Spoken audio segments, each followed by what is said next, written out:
Hi everyone, I again welcome you all to your own YouTube channel Healing Spirit. So आज हम बहुत ज़्यादा important topic पे बात करने वाले हैं. पता है क्या? Your guilt is not your prison. Yes, you heard that right. इस वीडियो को ना अंत तक देखिए क्योंकि आप इस वीडियो में बहुत कुछ सीखने वाले हैं और अपनी लाइफ को हील करने के लिए एक और स्टेप आगे बढ़ने वाले हैं. Don't forget to like share and subscribe to my YouTube channel. तो चलिए शुरू करते हैं.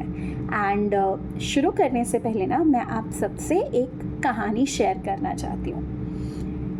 ध्यान से सुनिए, बहुत इम्पोर्टेंट कहानी है, बहुत प्यारी है. एक छोटा सा बच्चा हुआ करता था.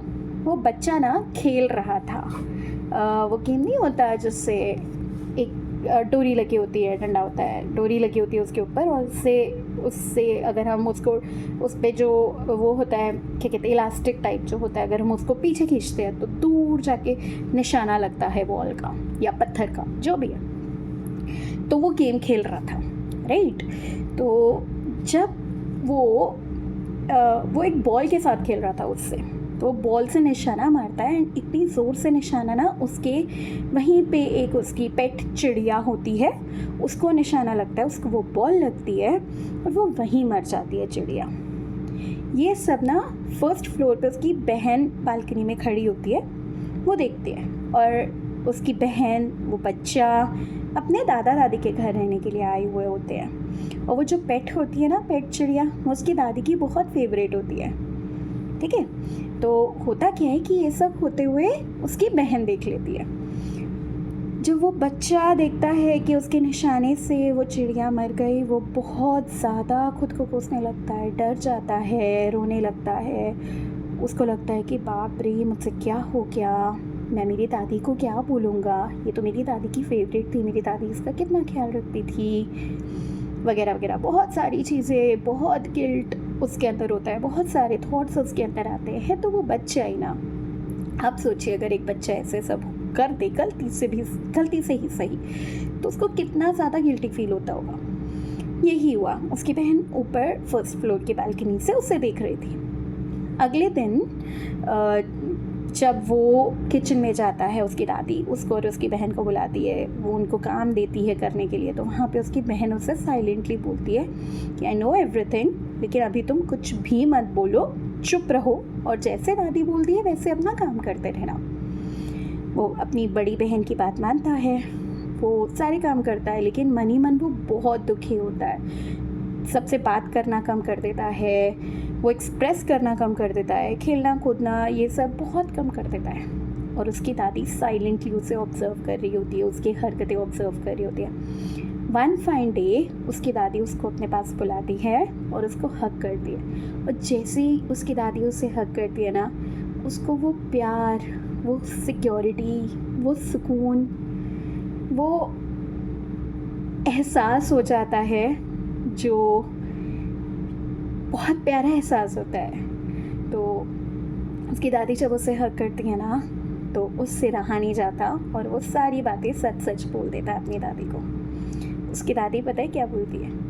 आई न्यू तुमसे वो गलती से मर गई, तुम्हारा ऐसा कोई इंटेंशन नहीं था, लेकिन तुमने जो किया कि मुझे नहीं बताया वक्त पे, तुमने अपने अभी तक के दिन ख़राब किए, घुट के जी रहे थे, ये तुमने गलत किया.